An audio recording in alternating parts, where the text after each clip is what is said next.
Professor Edson. Sim, velho. Alô? E aonde eu tô? Alô, alô, professor Edson, tá aí? Fala, professor. Tô aqui. Professor, caso eu saia aqui rapidinho, a gente conseguiu fazer o propósito que o senhor pediu, é que eu estou em concentração e eu tenho uma reunião agora, na realidade, já até começou a reunião, cara. Caso eu sair, eu volto rapidinho, tá? Eu acho que começou faz 2 minutos, Douglas. Normalmente é 9h30 essa reunião. Pois é isso aí, é isso mesmo. Vai lá. Tá, Vai lá, mas vai lá, a Gui. gente fez o trabalho lá, tá? Tá bem, Os tá meninos bem, aí tá vão bem. comandar certinho aí. Falou, Legal. rapaziada. Parabéns aí, Deus abençoe. Valeu, boa reunião para você, amigo. E aí, Hugo? E aí? Show de bola, pessoal. Valeu. Olha Professor, só. Oi, vamos lá. se Peraí. quiser começar por a gente, pode começar conosco. Tá bom assim, rapaz. Que Já beleza. estamos prontos aqui. Peraí, deixa É eu o Walter. pegar. É o grupo do Walter. Peraí, moçada. Deixa eu achar aqui. Não é esse.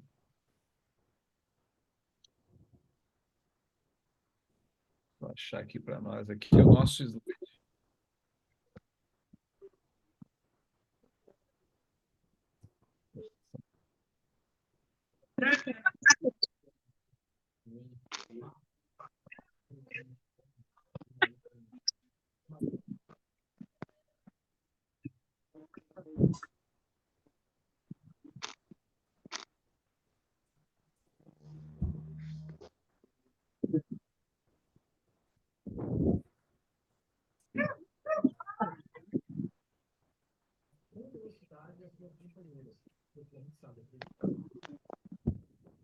Pronto.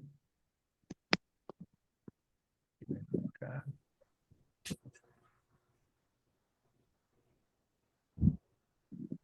Vamos organizar aqui, pessoal, para ficar direitinho.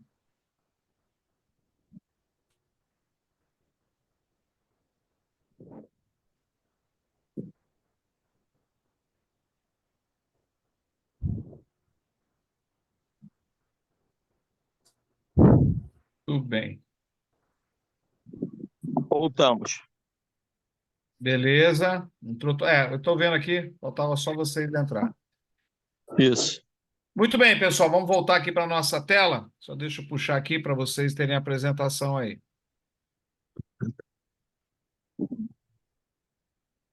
Isso aqui é da licença C. Fala, mestre. Só fechar aqui a licença C. Pronto. E está carregando aqui, pessoal. E demoradinha. Uhum. Pronto. E desenvolvimento. Aqui. Aí, pronto. Muito bem, senhores. Vamos fazer o seguinte agora aqui, ó. Vamos compartilhar essa tela. Aqui. Pronto, tá aí. Pessoal, é o seguinte, grupo 1, goleiro. Quem foi o grande goleiro vencedor aí? Bom, boa noite, pessoal, aqui é o Júlio. Fala, Júlio. A gente escolheu pelo consenso pelo Rogério Ceni. Vamos lá. E aí, os 5 tópicos. Tá. Pode seguir? Vou colocar a Ceni só aqui. Tá. O primeiro é a questão da inovação tática da posição, que ele foi um cara precursor aqui no Brasil e no mundo, certo? Teve a proibição, em 1992, dos goleiros usarem a mão no recuo. Então, foi uma característica que os goleiros precisavam evoluir a partir daquela fase para justamente destacar no jogo e ser mais uma opção tática, né? Além disso, interação com a quinta linha, então seria a última cobertura da defesa, participação como bola de retorno, início de transição ofensiva com jogo de quebrada ou com a própria mão. Então, como primeira característica, a gente colocou inovação tática. Perfeito. A segunda, a relação com bola. Então, a tática individual dele, tanto com reposições quanto as defesas, então passe, lançamento, quebradas e a própria defesa embaixo do gol, certo? Ok. Terceiro, liderança. Então, todo mundo conhece aí a época dele de jogador no São Paulo, a liderança que ele exercia no clube e no time em si. Como quarto, o tempo de reação dele, que era muito bom também. Tanto que em pênalti ele tem um aproveitamento, se não o melhor, mas um dos melhores aqui no país. E o último, a questão de longevidade dele. Então, ele tinha uma minutagem muito alta durante o ano inteiro, tanto que tem recorde no Guinness como o jogador que mais atuou por um mesmo clube, que mais atuou em partidas oficiais. Então, esses foram os 5 tópicos que a gente escolheu sobre o Ceni.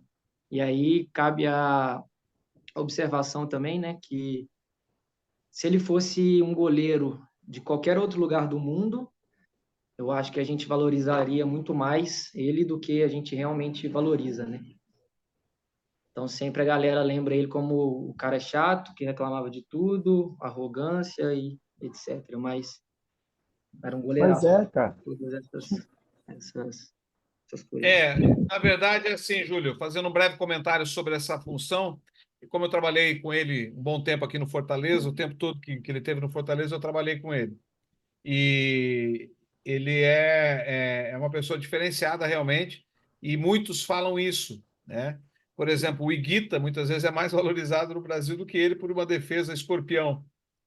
E lembram muito mais, às vezes, do Higuita do que o próprio Rogério. Eu quero saber o seguinte: dentro do grupo de vocês, teve assim um quase empate ou foi uma unanimidade? Como é que foi? Eu acho que o segundo mais votado pelo pessoal foi o Fábio, né? Mas Certo. eu acho que por toda a importância, todo o contexto do Rogério, por todas as características, acabou ficando ele mesmo. Ok, perfeito, perfeito. Obrigado, obrigado. Depois a gente vai voltar a conversar sobre isso. Grupo 2, um lateral. Uma característica mais defensiva, portanto. Quem pode falar do grupo 2? Fala, Márcio. Oi. Então, a gente conversou aqui, a gente chegou a quase unanimidade, o Roberto Carlos, né? Nosso bom e querido Roberto Carlos. Acho que o Roberto Carlos ele tem umas 5 valências aqui que a gente achou imprescindível para um lateral, que é a força, velocidade, ataque ao espaço, a precisão no passe, que aí abrange passe em diagonal, passe longo, passe médio, cruzamentos e o 1-1 defensivo, né? Que a gente achou aí que foi o principal valência para o lateral. Espera aí, então vamos lá. Eu acho que você falou alguma coisa antes desse último. Força, velocidade, ataque ao espaço. Que Precisão mais? no passe, Precisão no passe. antes do 1-1 defensivo, Tá. que aí abrange passe longo, passe em diagonal, passe por dentro, cruzamentos, passe curto, passe longo, passe de média distância. Ok. Você colocaria a capacidade dele de chute, de potência de chute no quesito força, que foi o primeiro, isso? Isso, exatamente. Tá. E vocês consideraram ele mais lateral do que ala? Mais lateral. Eu acho que ele era muito bom defensivamente. Eu acho que ele era muito importante para aquela linha de 4 do Brasil ali. E nessa época o lateral não era, apesar dele ser muito ofensivo, nessa época que ele jogava, o lateral não era tão ofensivo quanto hoje, né? Que o lateral fecha numa linha de 5 lá na frente, né? Lateral hoje vira um ponta, né? Então a gente achou mais importante esses quesitos. Teve algum segundo colocado? Alguém aí conseguiu levantar uma dúvida entre vocês? Então, a gente conversou sobre o Marcelo e sobre o Leandro. Só que o Leandro a maioria não viu, né? Então, a gente não podia falar muito. O Marcelo, a gente até teve uma discussão sobre o Marcelo, né? mas a gente achou assim um mais completo. A gente, se tivesse que escalar um time hoje, a gente escalaria com o Roberto Carlos. Ok. Apesar do Ok. Marcelo ser um gênio, ser um mágico, né? Concordo. Concordo. Perfeito, perfeito. Grupo 3, um ala, cara que gosta de jogar mais na frente, como o colega estava falando, mais ofensivamente, pela beiradinha ali, mas também ter uma característica defensiva na essência. O que vocês escolheram, grupo 3? Vamos lá. Boa noite a todos, né? Fala, Arthur. Coincidentemente, a gente pontuou o Roberto Carlos como um ala e não como lateral, né? E citamos o mesmo.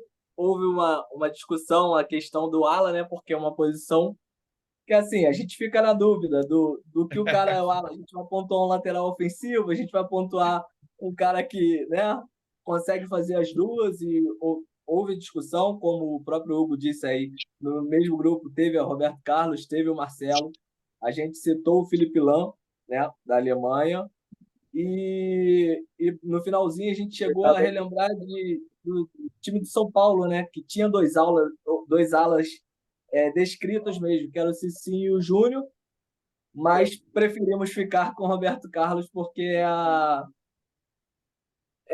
a referência, não tem jeito, é a referência da posição, né?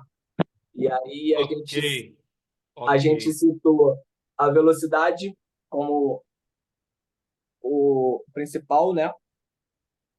Finalização, principalmente na bola parada, que ele apresentou muito. Potência física.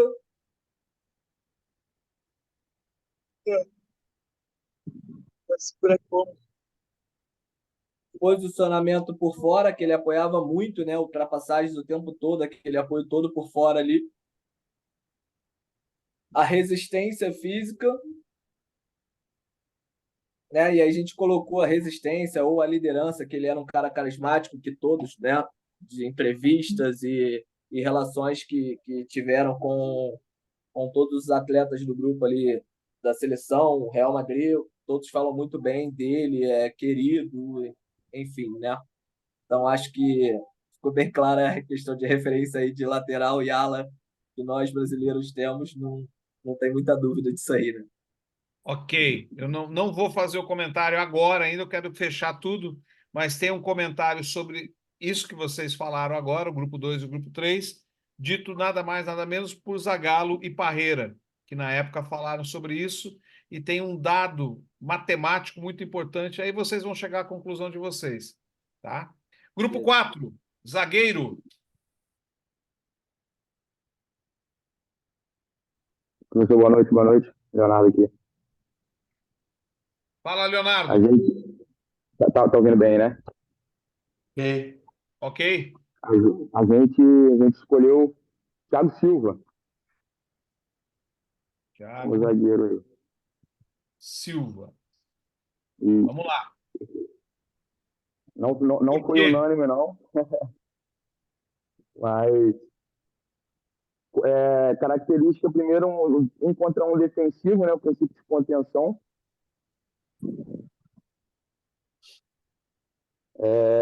Relação com a bola. A gente entendeu que ele, pô, é um zagueiro construtor, sempre achando bons passes, bola longa. Então, a capacidade técnica é bem alta. Muito bom, apesar da altura, muito bom nos duelos aéreos, tanto ofensivos quanto defensivos.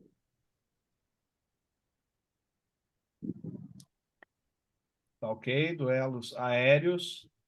E um jogador de extrema inteligência, né, que sempre tomando boas decisões, então a tomada de decisão dele sempre foi muito interessante também. E um jogador, um zagueiro, né, uma característica importante que ele sempre teve, que é liderança. Né? Sempre foi líder, aonde foi na seleção brasileira, Chelsea, tá, PSG, então onde ele foi um líder absoluto também. Então, foram essas características aí que ele elencou.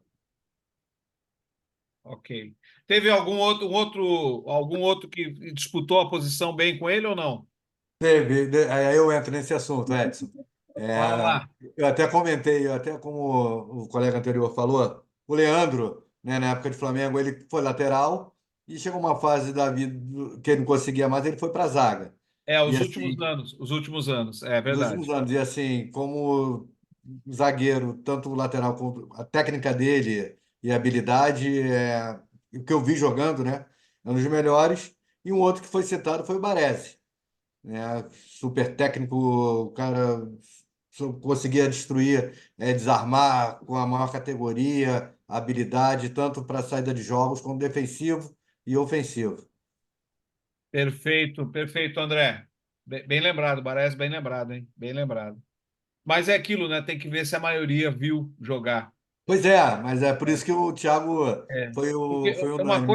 uma coisa é você ver alguns lances, né? Os É, melhores lances, aí é complicado. O bom é ver o jogo, alguns jogos isso. para tomar um partido, Esse né, assunto do Baralho aí ficou com o pessoal mais cascudo.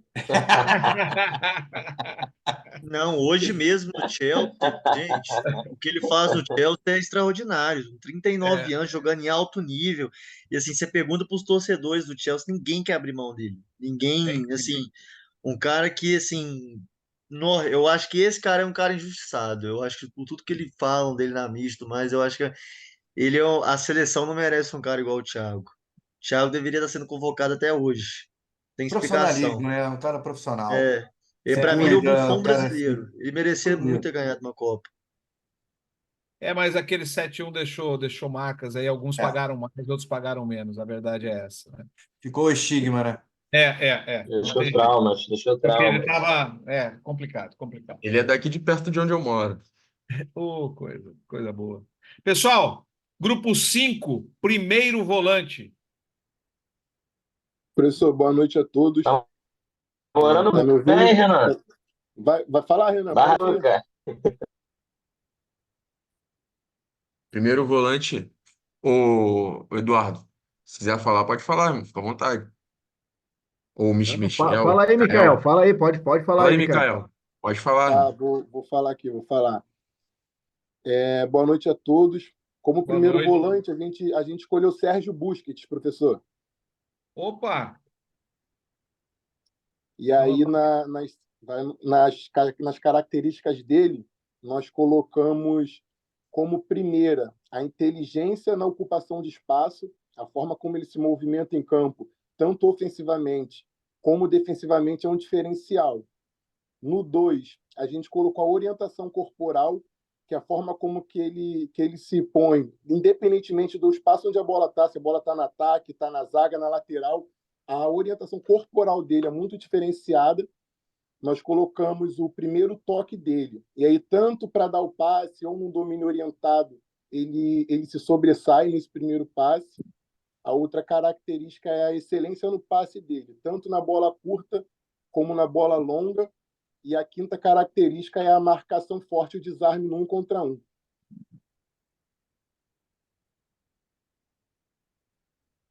Alguém disputou com ele ou foi só ele? A gente ficou entre 3 nomes, que é ele, Tá. e a Yatiure e o Rodri. Os Ok. 3 têm quase as mesmas características, né? Perfeito. Brasileiro, algum pintou na área, não? Falaram, acho que é César Sampaio. Tem um rapaz também, a galera da antiga, a gente não acompanhou muito. César Sampaio. Ok. O nome dele foi citado também. Trabalhei com ele já. Ele era o supervisor da seleção até o ano passado. Muito bem, pessoal. Segundo volante.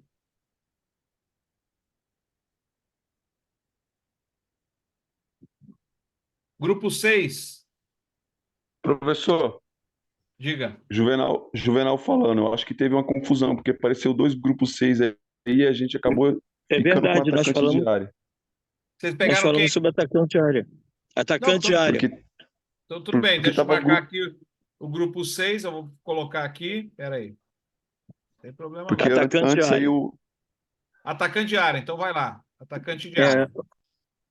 Por unanimidade, nós escolhemos o Pedro. Não houve divergência, não houve briga. Tem não muito houve. flamenguista nesse grupo aí. Tem muito Não, flamenguista. não, mestre, apesar de eu não ser flamenguista, eu concordei plenamente com eles.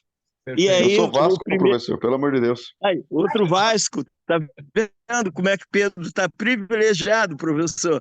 Não só brincadeira, pelos flamenguistas, mas Brincadeira, hein, Walter? aí nós escolhemos o Pedro e o primeiro item que nós escolhemos dele foi a finalização, professor. Por que da finalização? Nós entendemos que ele é um ótimo finalizador, né? Ele tem uma noção de área maravilhosa, que ele tem nas finalizações que ele se propõe a fazer e com muita propriedade. O segundo item que nós escolhemos foi a questão do posicionamento dele, o jogo aéreo, né? Tanto defensivo como ofensivo. Ele tem um jogo aéreo maravilhoso, foi unânime também essa questão, não houve discussão no tocante a isso, chegamos a esse consenso de forma assim maravilhosa, entendeu? O terceiro item foi a questão do que ele é um excelente pivô. Ele é um excelente pivô que ele já veio do futsal, né, professor? Ele faz uma parede maravilhosa, essa parede que ele realiza, ele de forma reiterada, ele prende os zagueiros tentam chegar, mas ele tem uma composição, uma postura que ele impede que os zagueiros cheguem, né? O nosso quarto item foi a questão do controle mental. Hoje, antigamente a gente falava muito da questão técnica, física, né, e tática. Hoje a questão mental ela é proveniente aí. Oi? Não, pode Oi, falar. Mac. O microfone é aberto. A questão mental é uma questão que a gente hoje tem que valorizar. O senhor sabe efetivamente que hoje, sem a questão mental, o cognitivo não vai bem e ele tem um controle sobre o mental muito forte. Ele não é ansioso, ele não tem medo de se propor a fazer aquilo que ele deve fazer enquanto um atacante. E o quinto que nós fizemos é o domínio orientado. O domínio orientado ele faz com muita propriedade, com muita segurança e demonstra que ele faz por saber e não por tentar fazer. Ele faz com consciência. Perfeito. Aqui vai dar uma discussão legal. Muito boa a escolha. Orientado. Quem foi o último grupo e com o que vocês ficaram? Vocês ficaram com o segundo volante, com o meia ou atacante? Extrema. Grupo 7, né? Com quem que vocês ficaram? Nosso grupo foi extremo, professor, Pronto, então deixa eu apagar aqui. que era o grupo 7 antes. Ok, não tem problema não. Pronto, já matamos os meias mesmo, então acabamos de matar eles hoje. Vamos lá. Tá, o que vocês optaram aí por quem no extremo? Nossa escolha final, depois de muita conversa, foi Vinícius Júnior. Vinícius. Ok. Por que Vinícius? A gente até nem conseguiu, durante o tempo todo, finalizar as escolhas das valências, só que, como teve um comentário aqui que foi um dos mais votados antes da chamada voltar para cá, eu vou falar ele, que foi o comentário do Fábio, que eu acho que ele já elencou com a prioridade, né? E eu tinha dado opinião sem prioridade, só com as valências específicas. Então, vou colocar como primeira opção do Vinícius Júnior velocidade, que foi um dos comentários do Fábio aqui, coloca velocidade, mudança de direção.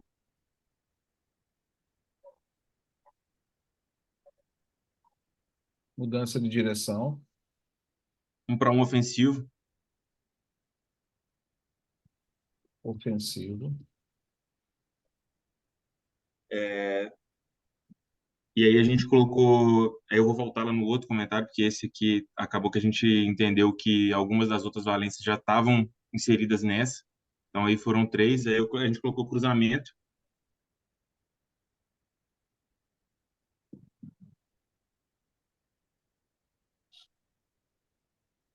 Quatro. Falta 1.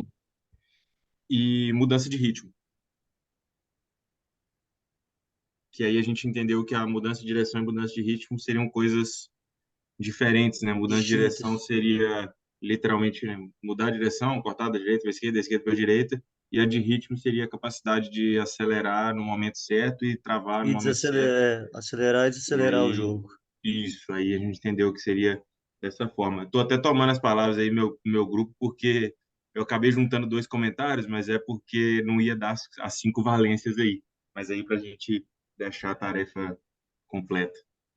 Ok. Professor, a gente tinha até debatido essa questão do 1 contra 1 ofensivo, né? Ser associado ao drible, só que eu até comentei, falei assim, ó, 1 contra 1 ofensivo não necessariamente pode ser um drible, pode ser um arranque em velocidade sobre o adversário, não necessariamente tendo que driblar, né? Só lançando a bola à frente. E aí a gente preferiu colocar o 1 contra 1 do que o próprio drible, sabe? Colocar assim o combate mesmo, sabe? Porque é uma coisa que a gente vê nos jogos, que é um predominante dele. Muita gente colocou finalização, passe, mas a gente lembrou muitos casos, né, no início da carreira do Vinícius no Real, né, que ele foi muito debatido na Espanha nessa questão da finalização, teve aquele problema no vestiário com o Benzema, com o Mendy, né, e aí a gente mudou aí e achou que essas 5 características é o que predomina aí nele. Ok. Matheus, você que falou agora, né, Matheus? Isso. Tá. Enquanto eu estiver conversando com o pessoal aqui, vai me pensando você num segundo volante. Pensa aí no segundo volante, tá? Você vai me falar no final. Tá, Depois eu falo, depois da minha fala. tá. E quero convidar aqui, deixa eu ver, o colega que está aqui, o Zacaria. Zacaria, pensa para mim no meia. Pensa no meio. Pensa aí, depois você vai me falar. Vamos lá, pessoal. Quero fazer alguns comentários aqui importantes em cima do que vocês falaram. Primeira escolha do goleiro, sem dúvida nenhuma, um dos maiores goleiros da história do futebol mundial. Não teve uma presença marcante na seleção brasileira, mas sem dúvida nenhuma teve uma presença marcante em números, né? Ele realmente tem números que são muito expressivos para a posição de goleiro e uma característica que é justamente fazer muitos gols. Mas, além de fazer muitos gols, também ele tem características marcantes ao longo da carreira, em títulos importantes, em defesas de pênalti importantes, numa final de Mundial que o Liverpool não conseguiu furar ele de jeito nenhum, assim como o Cássio fez isso quando estava com o Corinthians na final. Então, são coisas que realmente marcaram a carreira do Ceni, tá? Inovação, a relação com a bola, muito boa. Ele, inclusive, para quem não sabe, ele começou como atacante, né? Depois é que ele foi para o gol. A liderança dele é inegável. Tempo de reação, foi perdendo esse tempo de reação, mas foi se adaptando com a experiência. Então, ele ganhou uma outra velocidade, que é uma velocidade que os atletas mais experientes acabam adquirindo, que é a velocidade de antecipação. Ele antecipa antes que aconteça, porque ele já não tem a mesma velocidade de reação. Longevidade, né, algo fantástico. Ele realmente chegou a uma boa idade, ainda mantendo isso. Muito bem. Roberto Carlos e Roberto Carlos. Dois treinadores que atuaram com eles e ganharam com eles, né, que foi o Zagallo e o Parreira, numa entrevista a uma TV da Inglaterra, respondendo a uma pesquisa feita pela TV inglesa, a TV inglesa falou o seguinte, que o Brasil tinha a dupla de melhores laterais, um lateral e um ala do mundo. E isso talvez fosse algo que não se dava tanta atenção, porque tinha Ronaldo, tinha Romário, tinha não sei o quê, e a gente não deu tanta atenção a esse aspecto. Que foi justamente o quê? A era Roberto Carlos, são números que eu vou passar para vocês. A era Roberto Carlos foi a era que nós mais levamos gols pelo lado direito, desculpe, pelo lado esquerdo, tá? Da seleção brasileira. Então, nós levamos muitos gols naquele espaço em que o Roberto Carlos deveria estar. E nós levamos pouquíssimos gols pela direita. Então, ficou muito caracterizado nos números que o Cafu era extremamente defensivo e as seleções que jogavam contra o Brasil buscavam jogar sempre atrás do Roberto Carlos e nunca atrás do Cafu. O Cafu era praticamente impenetrável o setor dele. Nós levamos pouquíssimos gols. Em contrapartida, foi o momento em que a seleção brasileira, o segundo momento que a seleção brasileira mais fez gols pelo lado esquerdo. Então, aquele apoio que vocês falaram realmente. E que menos fez gols pelo lado direito. O Cafu não ia muito à frente. Vocês podem falar de questões táticas, de questões de utilização dos treinadores, limitações impostas pelos treinadores ou pelos próprios adversários. Mas esses são números. O que o Zagallo falou me chama a atenção, eu quero dividir com vocês aqui. O Zagallo falou que era um equilíbrio perfeito. Nós tínhamos o melhor lateral e o melhor ala do mundo, do ponto de vista dele. E o Parreira falou que corroborava com o Zagallo, estavam dando a entrevista, e o Parreira corroborou com ele. Foi uma entrevista de uns 20 minutos e eles discutiram justamente essa questão. Grande parte da entrevista ficou em cima de Roberto Carlos e Cafu, tá? Só para que vocês tenham essa questão aí. A questão do zagueiro, né? O Thiago Silva, já falamos, aí ele paga um preço por um 7-1 e por uma suspensão, e realmente tem muita discussão sobre isso até hoje, tanto na Europa quanto no Brasil, sobre esse atleta brasileiro. Primeiro volante, acredito que nós estamos falando o continente europeu, ele realmente tem uma característica de volância muito forte, muito pesada. Enquanto nós temos a de meia, né, a escola brasileira de meia, sem dúvida nenhuma, uma das melhores do mundo, junto com a Argentina, a questão de líberos, a questão de volância europeia em vários países, desde a Alemanha, desde a própria Espanha, a própria Itália, a Inglaterra, são países onde realmente isso é uma característica do futebol deles. Com relação a segundo volante, aquele cara que tem mais uma liberdade, que hoje ele está atuando mais como meia, e a gente está fazendo uma grande, não vou dizer confusão, mas a gente está fazendo uma grande mescla atualmente, né? Então a gente está colocando meio campo. Quando a gente fala meio campo, já entra o primeiro volante, entra o segundo volante, entra o meia e por aí vai, né? Mas sabemos que temos meias que gostam de pisar na área, gostam de finalizar, e temos meias que gostam de distribuição, gostam de ficar mais concentrados na região do meio de campo.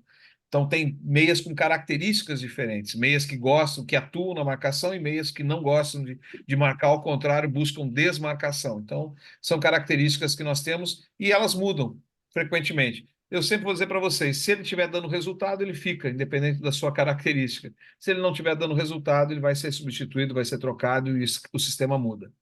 Atacante de área. Aqui eu tenho uma pergunta para vocês agora. Eu quero que vocês prestem atenção na pergunta. Nós temos aí, no mesmo clube,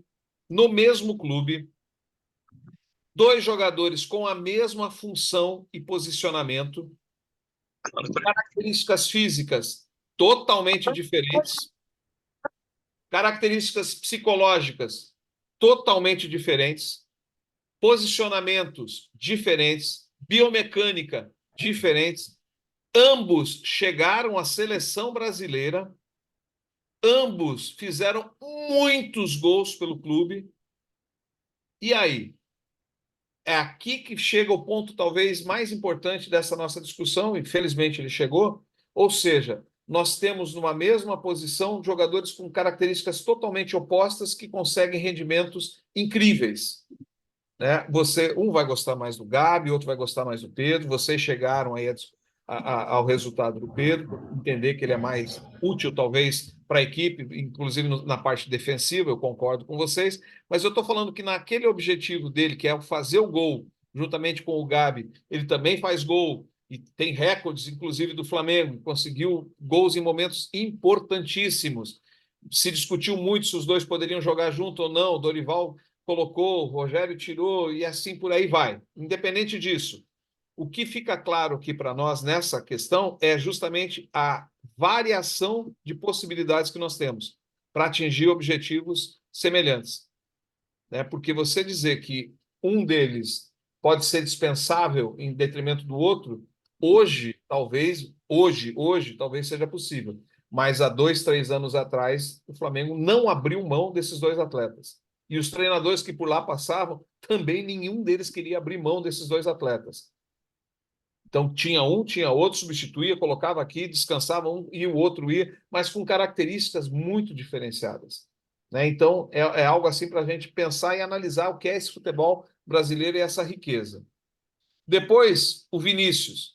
Vinícius hoje, sem dúvida nenhuma, é uma das grandes promessas do futebol brasileiro. A gente... Mundial, né? Mundial. A gente espera que ele consiga florescer mais ainda. né? Ele está no nível internacional, mas ele não está no nível excepcional ainda. E a gente torce para que ele traga uma chuteira de ouro, para que ele consiga auxiliar a última Copa do menino aí, do Neymar, né? Que ele consiga recuperar Concordo muito. o prestígio, né? Ah, com certeza. Então, realmente, ele é a grande promessa. A gente está apostando, tem outros dois garotos que estão chegando aí, do Palmeiras, do Atlético Paranaense, mas, sem dúvida nenhuma, ele é o que está mais maduro, talvez, para esse próximo evento, essa próxima Copa do Mundo. Agora, eu quero falar com meus amigos aí. Segundo volante, quem foi? Eu, professor, Frank de Jong. Quem? Frank de Jong, Barcelona.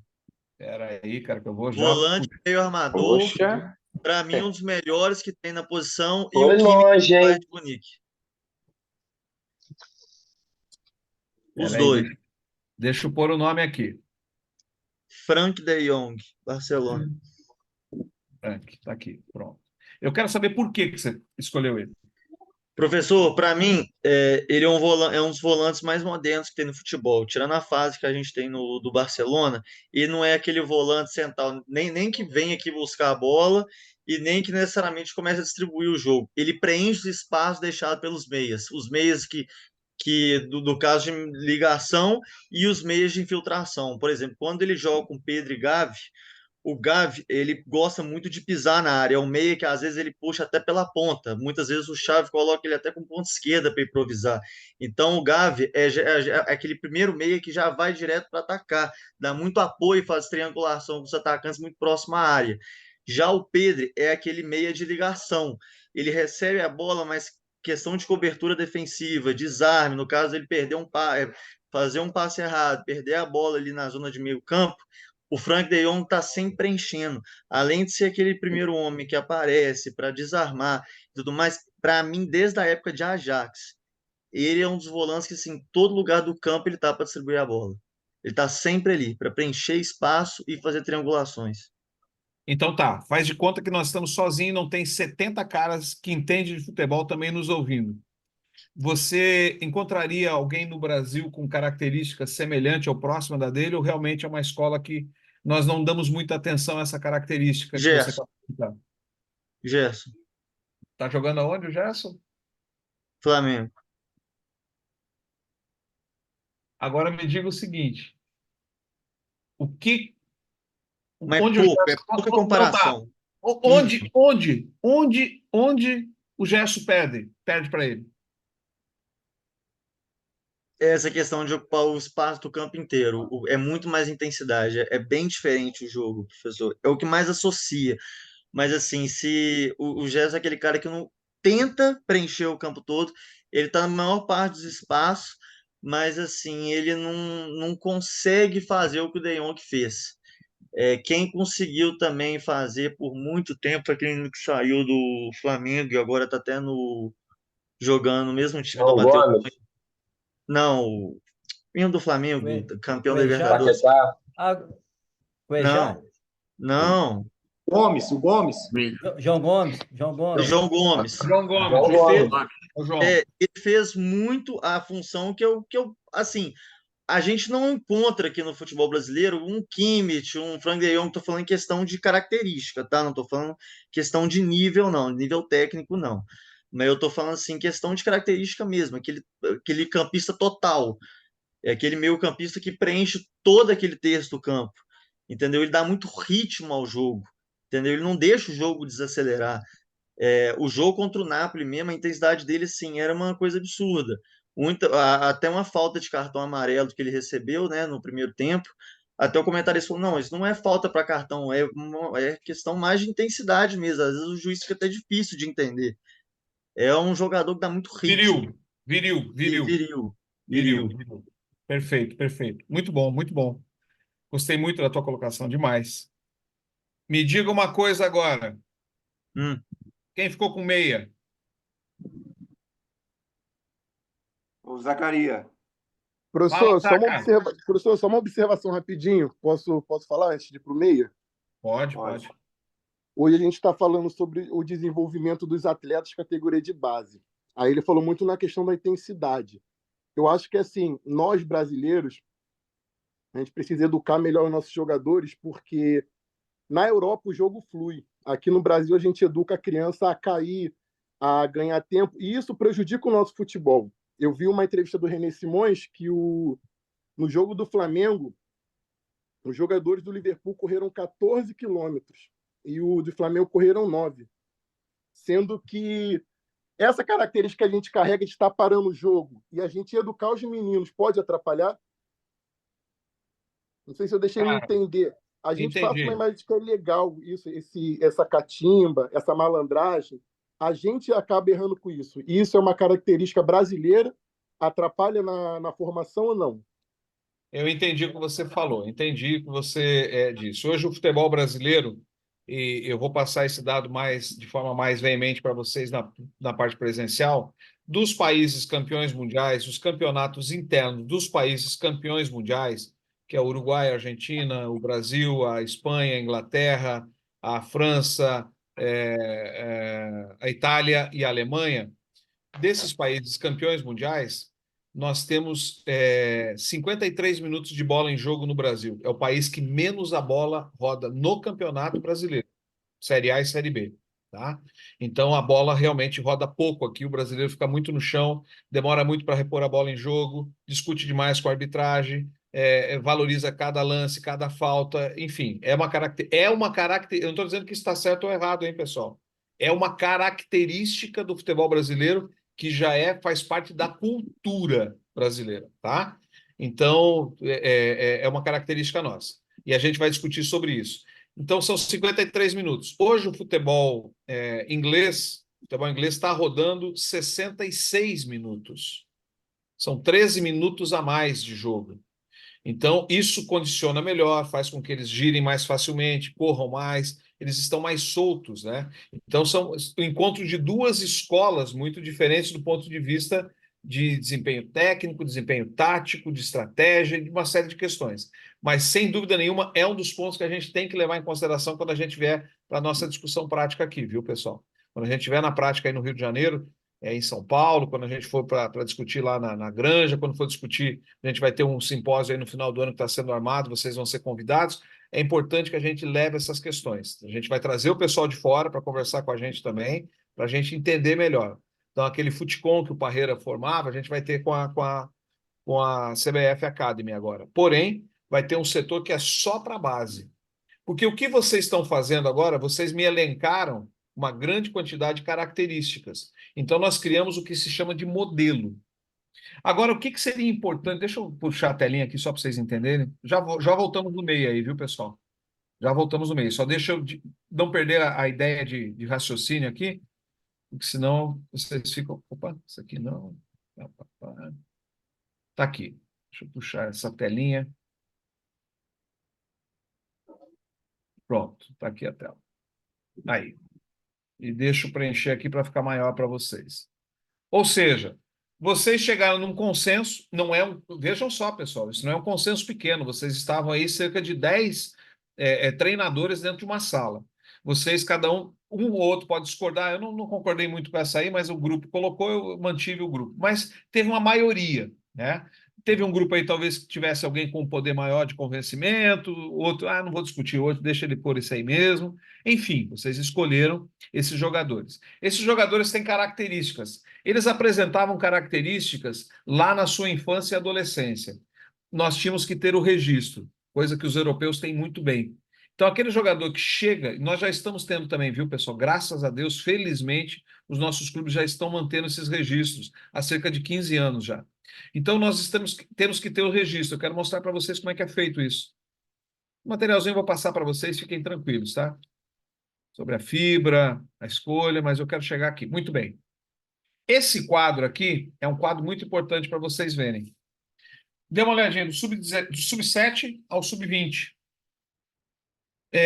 Quando nós fazemos esse processo de escolha, detecção de talentos e depois o desenvolvimento desses garotos até chegar no profissional, vejam lá, o sub-7, primeiro semestre, é o garoto que nasceu no primeiro semestre. Eu tenho 63 da minha categoria sub-7, em média, no Brasil, 63% com garotos que nasceram no primeiro semestre. No segundo semestre, cai para 37% mais ou menos, tá? Aí eu tenho uma grande diferença no sub-9. Olha só, 90% das categorias sub-9 no Brasil, que estão disputando campeonatozinhos ali organizados pelas federações, 90% é garoto que nasceu no primeiro semestre.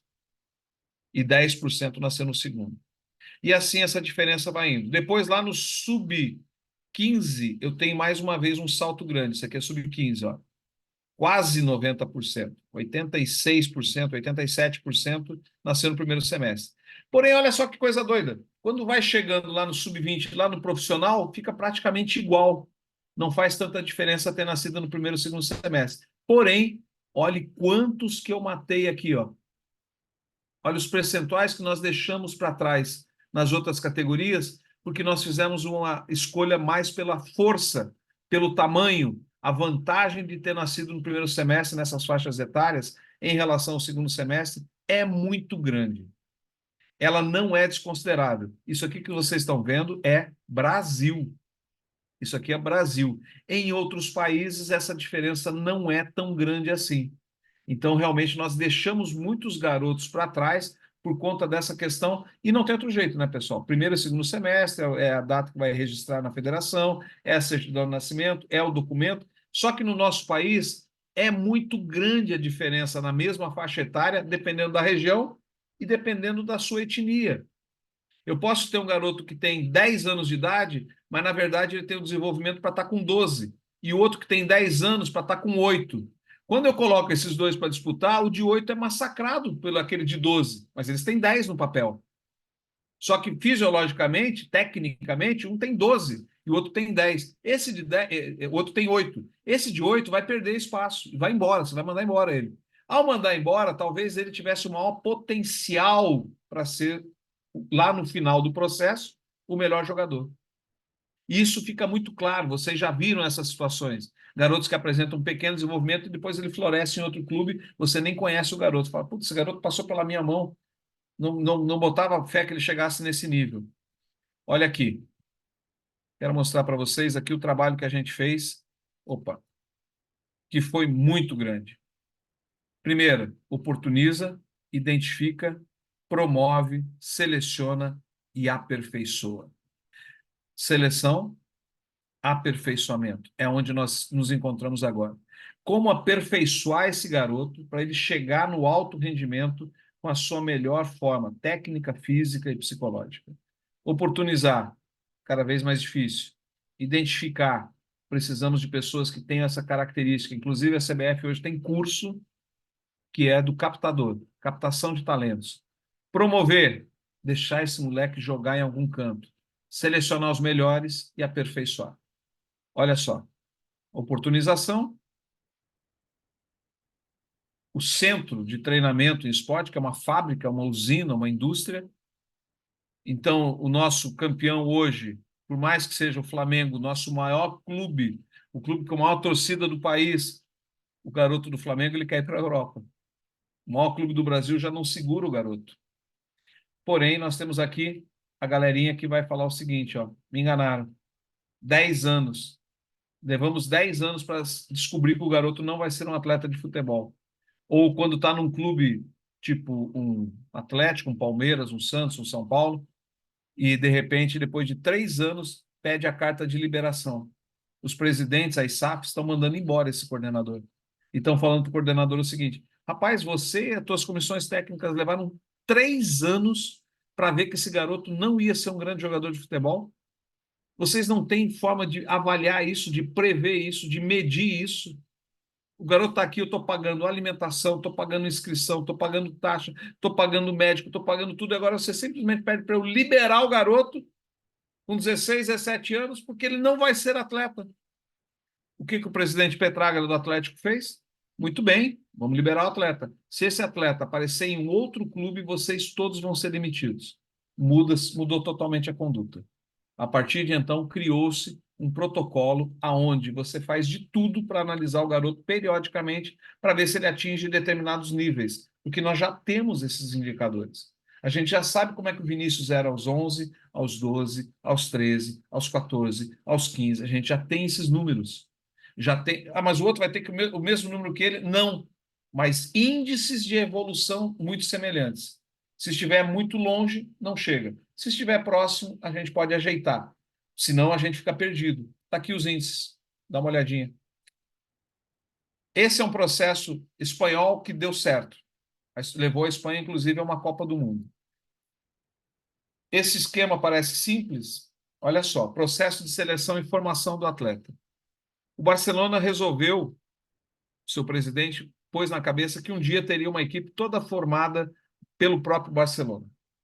O Real não seguiu tanto essa ideia, mas o Barcelona sim. O Atlético de Madrid hoje está pensando muito nisso daí também, porque entende que é muito difícil conseguir bater os dois maiores por questões financeiras. Seria mais fácil, então, formar uma grande equipe lá dentro. Vamos ver o que vai acontecer daqui a 4, 5 anos. O projeto é muito bom. A filosofia, né, as metas, elas têm que estar ladeadas por uma filosofia e por objetivos. Só objetivos não adianta. Tem que ter uma filosofia. A filosofia tem que ser implantada em todas as categorias. E o Cruyff fez isso de uma forma fantástica. Os procedimentos, tem que ter uma grande quantidade de procedimentos. Eles utilizaram muito a escola argentina, muitos treinadores da Argentina, categorias de base, foram para lá. Uma metodologia, ou seja, metodologia é uma ciência, um estudo de métodos. A metodologia é composta por meios, né, os instrumentos, e os métodos, o como fazer. Isso tudo aplicado numa coisa chamada prática. Se essa estrutura tiver muito bem identificada, não tem como a gente não formar o atleta. Não tem, pessoal. Não há outra forma hoje de um clube pensar grande, um clube pensar no futuro, de um clube pensar em ganhar dinheiro com atletas. Porque o ganha-pão de um clube é o atleta formado por ele. O atleta formado por ele é onde ele tem a maior projeção mundial, é onde ele tem o maior reconhecimento financeiro, independente, porque o que ele ganha hoje de televisão, o que ele ganha hoje de patrocinador, o que ele ganha hoje de camisa, de sócio-torcedor, mantém o clube muito bem, mas não permite que o clube dê saltos maiores. Então, quem é que permite isso? O atleta. A venda, a negociação de atletas sempre foi o número 1 em termos de arrecadação para o clube. Está aqui, ó. Deixa eu passar isso aqui. Eu quero ir para cá. Muito bem. Quando nós falamos dessas fases sensíveis, percebo que o espaço em branco aqui é praticamente um momento que eu não trabalho com o garoto essas características. Eu vou pegar um exemplo aqui para nós. Vamos pegar aqui tempo de reação. Tempo de reação. Trabalhar com menos de 8 anos é um trabalho inócuo. Tempo de reação com menos de 8 anos, ele não tem grande projeção e não tem fixação no corpo da criança. Porém, de 8 a 9, veja aí, tempo de reação. De 8 a 9, eu já tenho o quê? O início cuidadoso, 1 a 3 vezes por semana. 10 a 11, continuo dessa forma. Porém, quando eu chegar aos 12, 13 anos, treinamento mais intenso, 2 a 5 vezes por semana. 14, 15, continua. E quando eu chegar aos 16, 17 anos, treinamento para rendimento. Aqui o tempo de reação é muito importante, seja para goleiro, seja para atacante, ou seja, é treinável. Não é que você não vá treinar antes, pessoal, você vai treinar. O problema é que aqui, ou o grande quê da questão é que aqui você vai treinar, desculpem, e o garoto vai absorver muito bem esse treinamento, porque ele está no que se chama de fase sensível do desenvolvimento motor. E essa fase sensível faz o seguinte, o corpo dele é como se abrisse uma janela e falasse para o treinador, para o preparador, para o seu condicionador, para o seu fisioterapeuta, pode trabalhar meu corpo nesse momento, essa característica, porque eu vou receber muito bem e vou melhorar muito. Por isso está aqui, ó, 14, 15, força máxima, início cuidadoso. 16, 17, treinamento mais intenso. 18, 20, pum, força máxima já pode ser trabalhada. Fui preparando ele para chegar até aqui. E cada uma das características que o atleta precisa tem um período sensível em que vai melhor ou pior. O que é muito importante? Não ficar muito antenado só na idade da certidão, mas também na idade de desenvolvimento fisiológico, que hoje pode ser muito bem calculada dentro dos clubes. Existem muitos protocolos para isso. Tá aqui, professor, desculpa, só interromper só uma pergunta rapidinho. Pode O que fazer. seria força máxima? Que tipo de treinamento é esse, para poder eu entender Vamos lá, melhor? vamos lá, Por vamos lá. favor. Você tem uma força máxima agora, não tem? Eu tenho uma força máxima agora, cada um da sala tem uma força máxima. Quando a gente pensa em força máxima, a gente pensa na musculação, na sala de musculação, a gente pensa em pesos, né? Porque é uma relação subliminar que a gente faz. Se eu falar para você Egito, você vai pensar em pirâmide, vai pensar em deserto, vai pensar em múmia. Se eu falar em Disney, você vai pensar na orelha do Mickey, e assim por diante. Quando a gente fala de força máxima, a gente pensa muito na questão muscular e ganho de massa muscular. Não é muito isso aí, não. A força máxima é o seguinte: agora você tem uma determinada força máxima, eu tenho uma força máxima em cada segmento corporal. Quando nós temos 14, 15 anos, eu vou ter um início cuidadoso para aumentar essa força máxima. E essa força máxima vai ser aumentada em relação aos 12, 13 anos, cerca de 10 a 15%. Depois, de 14 a 15 para 16, 17, ela vai se aumentar em torno de 8%. E de 16, 17 para 18 a 20, ela vai se aumentar em cerca de 5%. São os índices para o futebol. Se eu estivesse falando de LPO, por exemplo, seria o contrário. Aqui seria 10, aqui seria 15, aqui seria 20%. Então, existe um decréscimo nos esportes coletivos. Os esportes coletivos, eles não vivem, a dependência deles não é de força máxima. Nós trabalhamos muito em força submáxima. E aí, cada aspecto fisiológico de cada uma dessas características aqui, elas vão ser melhoradas ou devem ser respeitadas de acordo com esses períodos sensíveis dos garotos. Então, aqui não significa que o garoto vai ficar extremamente forte, mas nós vamos ter o desenho de qual nível que ele pode chegar. E nós vamos trabalhar para que ele chegue até aquele nível. Isso é feito em cima o quê? Da perimetria óssea, dos diâmetros, dos calibres dos membros dele, ou seja, qual é o suporte que ele tem. Um grande exemplo para você é o Ronaldo Fenômeno. Assim que ele chegou na Holanda, você sabe, vou aqui abrir para vocês sabem disso muito bem, mas a Holanda, naquela época, ela tinha assim, um tratamento hormonal muito grande para os atletas. E um dos hormônios que eles utilizavam era o GH, que é um hormônio de crescimento, desenvolvimento de massa muscular e crescimento. O Ronaldo saiu do Brasil magro, um garoto magro, né, longilíneo, alto, do Cruzeiro. Quando ele chegou lá, depois de um ano, ele tinha ganho 8 quilos de massa muscular. 8 quilos de massa muscular. Então, ele aumentou a força máxima dele a níveis que são muito além daquilo que o futebol precisa. Ele teve um aumento, inclusive, de região mandíbulo-maxilar, vocês lembram disso? A testa dele ficou mais proeminente, ou seja, ele passou por esse tratamento lá. Só que, ao mesmo tempo que ele passou, ele perdeu uma coisa na época, que foi a velocidade. Ele ganhou tanta força e tanta massa, ficou tão pesada a carcaça dele que ele perdeu a velocidade. Aí eles fizeram um tratamento contrário, regrediram. Outros atletas que chegaram depois já começaram a diminuir isso daí para aumentar a força máxima, que já tinham feito o trabalho com ele e não foi muito legal, muito positivo. Perceba que o Kaká também tentaram aumentar a força máxima dele em grande quantidade, ele teve lesões, principalmente na região do pubis. E ele destacava que quando ele estava ganhando aquela massa muscular, ele estava se sentindo mais lento. E aí teve que fazer um trabalho de retrocesso também de massa muscular. Robinho não teve problema de massa muscular, não trabalharam isso. O próprio Neymar também não teve um aumento da massa muscular. Exagerado, que eu quero dizer. Ou seja, se respeitou mais. Hoje já se tem uma outra ideia. Hoje se respeita mais a questão individual do atleta. Então, esses índices que você está vendo aqui, essas cruzes que você tem aqui, ó, 1 cruz, 2 cruzes e 3 cruzes, é o cuidado que eu tenho que ter até onde eu posso ir. Mas mesmo assim, treinamento para rendimento, ou seja, esse treinamento para rendimento, esse aumento da força máxima, tem limites. E hoje já se estuda bastante isso. Tanto que alguns clubes já têm pessoas que tem um cara que só vai trabalhar em cima do desenvolvimento de força. Né? O futebol americano está fazendo muito isso. Oi. Tudo bem? No caso do Nazário ali, será que não foi, de repente, por causa que eles fizeram muito, como é que eu posso dizer, muito acelerado? Porque... Foi. Não, Porque não é. Porque Eu vou deixar bem claro para você. Eu sou da escola russa, então eu não sou contra o doping, não, viu, cara? Eu vou chegar. Eu acho que foi muito rápido. Eu acho que aceleraram demais. 8 quilos de músculo em um ano é uma coisa absurda. Porque eu acho que o Ronaldinho Gaúcho passou por isso aí, ganhou muita massa no PSG. Eu acho que Mas foi mais lento. Foi mais lento e não gerou lesões, porque o Ronaldinho Gaúcho não tem.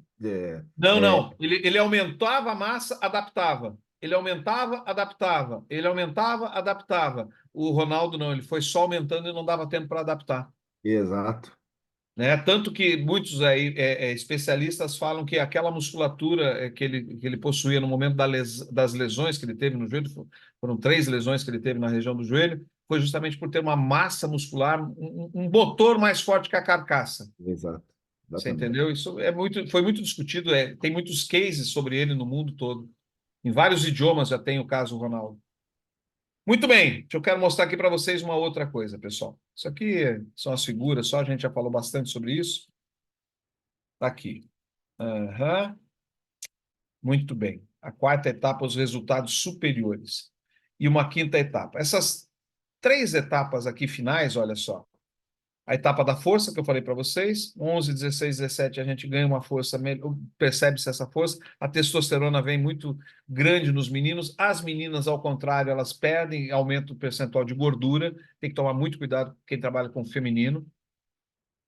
E aqui, na quarta etapa, onde nós temos resultados superiores. O que são resultados superiores? Resultados da categoria profissional.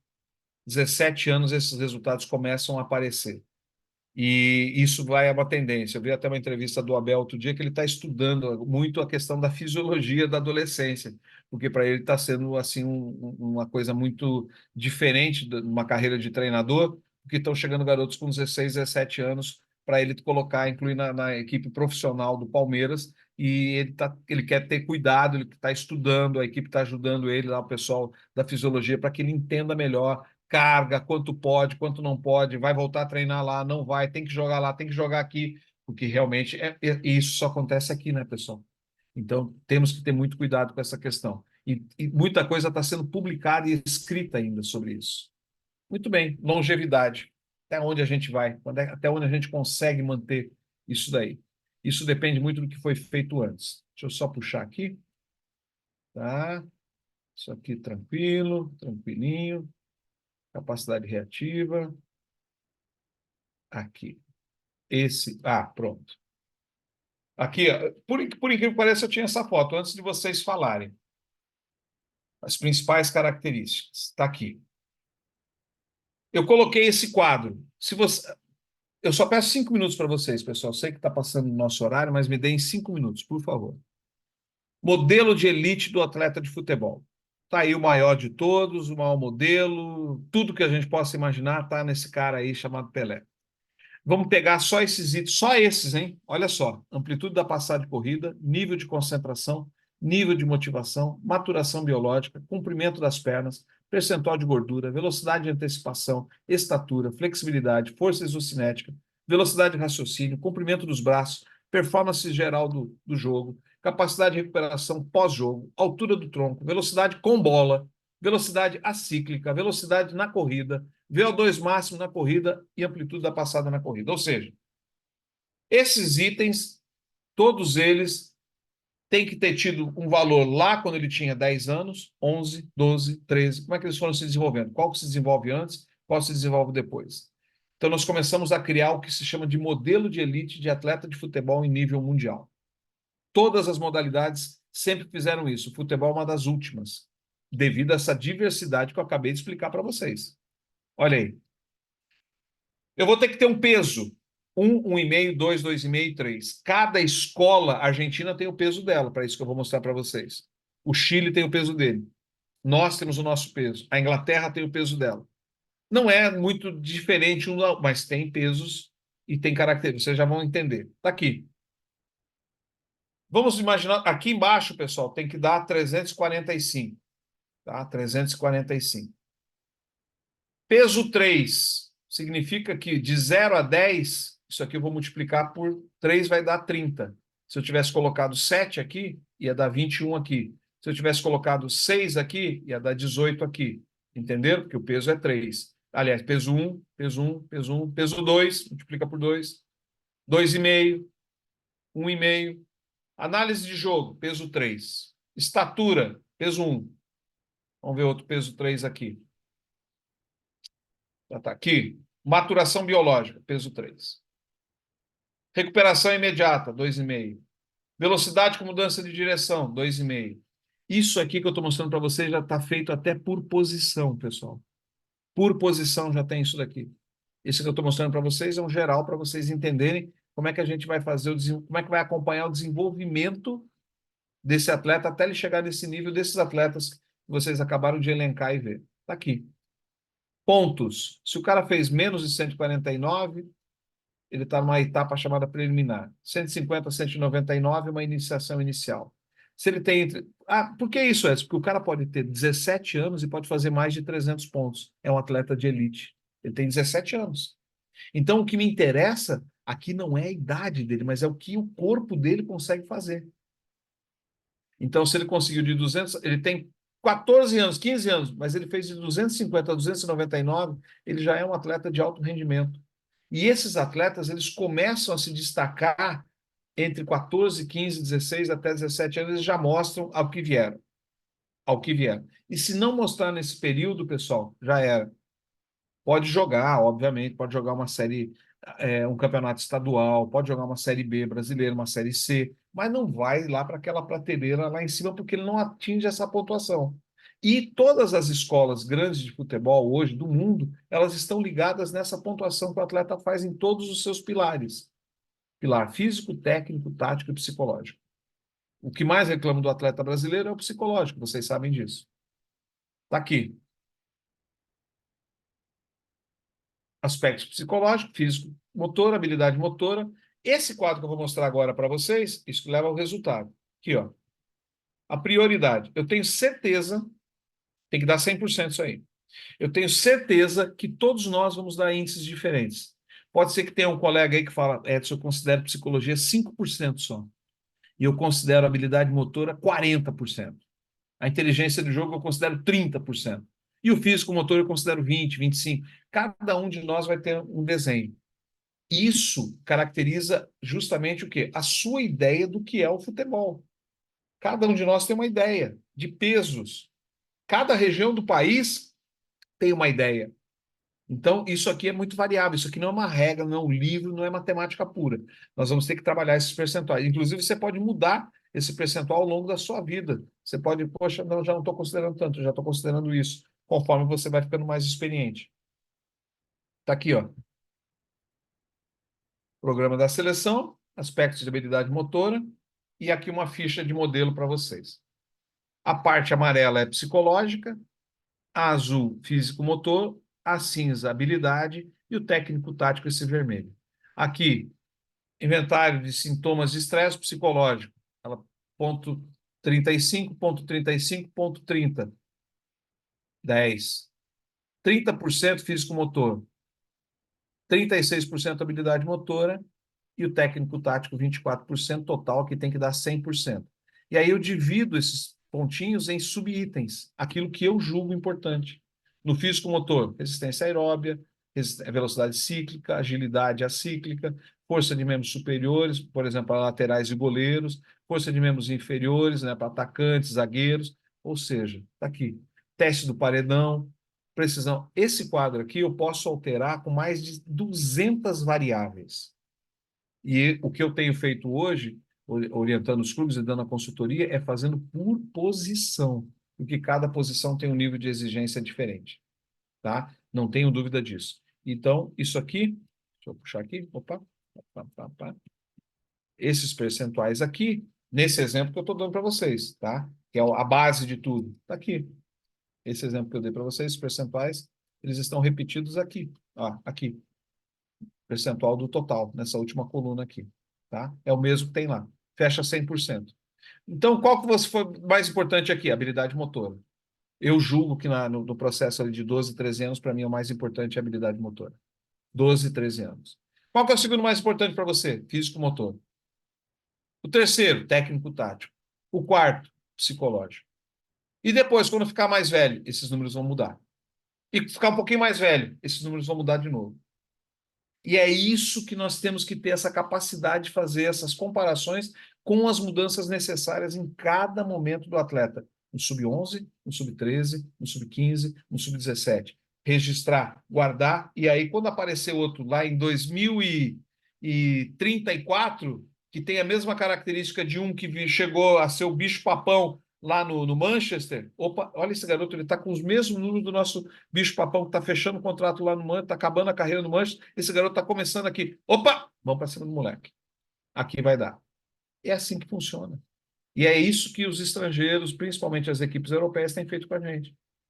Testes simples, trabalhos simples, do mais simples ao mais sofisticado, do campo até o laboratório. A condição que o clube tem é a condição que a gente tem que entender que o clube tem e pode. Não adianta querer dar passos maiores que a perna, mas que pode ser feito um trabalho de acompanhamento, desenvolvimento do atleta ao longo da carreira dele, não tenha dúvida. Tá? Aí tem vários. Eu vou passar isso aqui para vocês, tá, pessoal? Não precisa tirar foto, nada. Tá aqui, ó. Para fechar, João Paulo, olha aí, psicológico, fez 9,10 de 10 pontos. Daqueles 10 pontos lá, daquela tabelinha que a gente viu. Aí ele fez 76,1 de 100 pontos, tá, João Paulo? Eu poderia ter feito por posição, hein? Aqui não está identificando qual a posição dos caras, se ele é goleiro, se ele é atacante, mas eu já faço dessa forma. Isso aqui é só para vocês entenderem. Aí vamos dar uma olhadinha aqui, ó. Batuta. Nossa Senhora.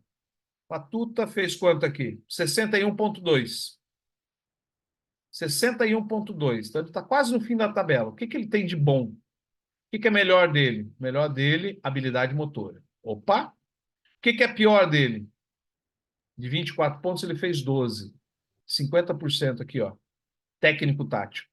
Então ele tem habilidade, mas não tem muita técnica tática. E a parte física motora também não está muito legal.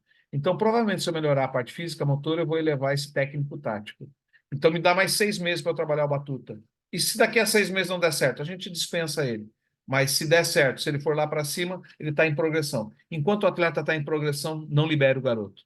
A hora que ele estacionar e realmente chegar num nível que não é aquilo que você espera para a posição, porque você já tem os valores que a posição exige para aquela faixa etária, é porque ele não vai atingir daqui a 2, 3 anos, também não vai chegar lá. Entenderam? Então, existe hoje, sim, uma forma muito bem elaborada, muito científica, muito assertiva de você não cometer erros e não ficar investindo em garotos que não vão chegar onde você quer. Tranquilo, minha moçada? Tranquilo. Vai Cadê dar vocês? aula, professor. Vai Ô, dar aula. pessoal. Essa geração era minha aí, professor. Ticão, Murilo, Anderson. É tua, né?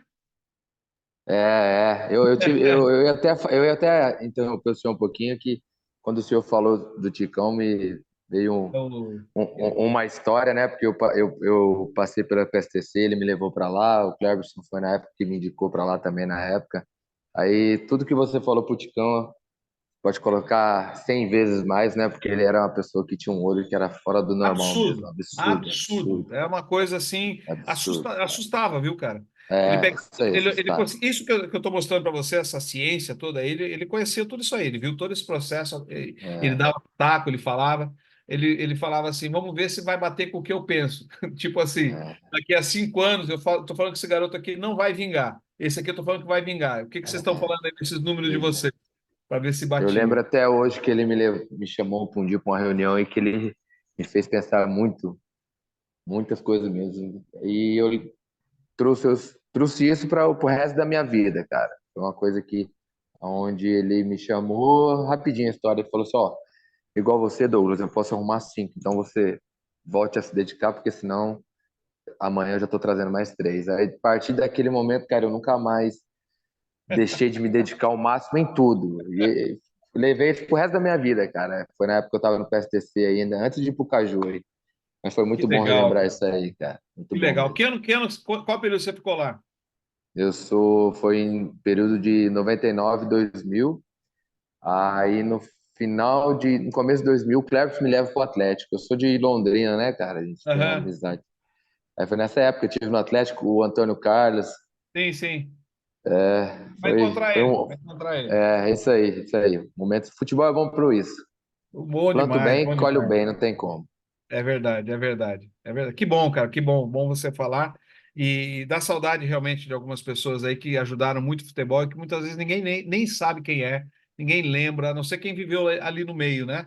Vocês sabem que um olheiro, pessoal, muda a história da vida de muitos moleques aí no Brasil até hoje. Continuam, Até né? hoje. Você vê o Fernandinho, né, professor? O Fernandinho tá Porra, aí.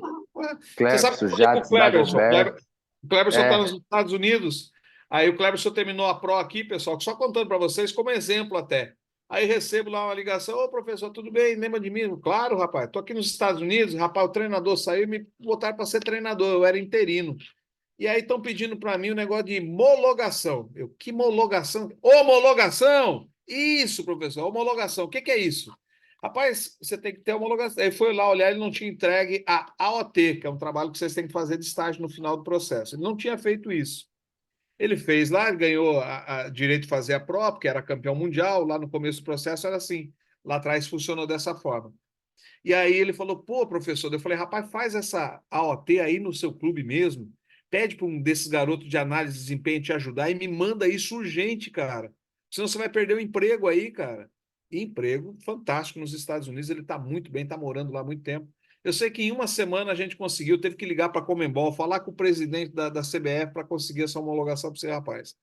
Mas tá lá, graças a Deus, acertou, encaminhou a vida dele, é um representante brasileiro muito forte, mas são preocupações que a gente tem com os caras, e saiu também dessa tua leva, dessa tua geração. Essa turma aí. Eu devo muito, muito ao Ticão e principalmente ao Cleverson, que foi um cara que até hoje me ajuda muito. A gente tem. E ele está no Brasil, e daqui uns 20 dias vai ter uma surpresa boa aí para todo mundo que gosta dele aí. Que legal, que legal. Fica quieto. Valeu. Itamar, quer fechar para nós aí? Fecha aí, Itamar.